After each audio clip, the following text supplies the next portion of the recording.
ನಿನ್ನೆ ಡೆಲ್ಲಿಯಲ್ಲಿ ಆದಂತಹ bomb blast ಪ್ರಕರಣಕ್ಕೆ ಸಂಬಂಧಿಸಿದಂತೆ ನಮ್ಮಲ್ಲಿ ಕೂಡ ಜಿಲ್ಲೆಯಾದ್ಯಂತ ಎಲ್ಲ ಕಡೆ ಅಲರ್ಟ್ ಆಗಿ ಎಲ್ಲ ಅಧಿಕಾರಿ ಸಿಬ್ಬಂದಿಗಳಿಗೆ ನಿನ್ನೆ ಮಾನ್ಯ D G and I G P ಅವರ ಆದೇಶದಂತೆ ಅವ್ರಿಗೆ ಕೂಡ ಎಲ್ಲರಿಗೆ ಅಲರ್ಟ್ ಮಾಡಿದ್ದೇವೆ.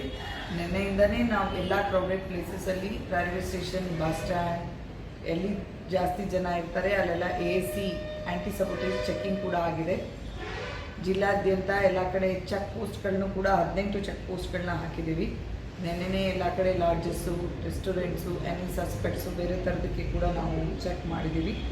ಅದಲ್ಲದೆ ಎಲ್ಲ ಕಡೆ patrolling, good morning beat, foot patrolling evening ಕೂಡ ಜಾಸ್ತಿ ಮಾಡಿದ್ದೀವಿ. ಅದ್ರ ಜೊತೆಗೆ ನಾವು ಯಾವುದೇ ಸಸ್ಪೆಕ್ಟ್ಸ್ ಇದ್ದರೆ, ಬೇರೆ ಥರದ ಎನಿ ಮೂಮೆಂಟ್ಸ್ ಇದ್ದರೆ ನಮ್ಮ ಗಮನಕ್ಕೆ ತರಲಿಕ್ಕೆ ಸಾರ್ವಜನಿಕರಲ್ಲಿ ಕೂಡ ಈಗಾಗಲೇ ರಿಕ್ವೆಸ್ಟ್ ಮಾಡಿದ್ದೀವಿ. ಮತ್ತೊಮ್ಮೆ ಕೂಡ ರಿಕ್ವೆಸ್ಟ್ ಮಾಡ್ತೀವಿ.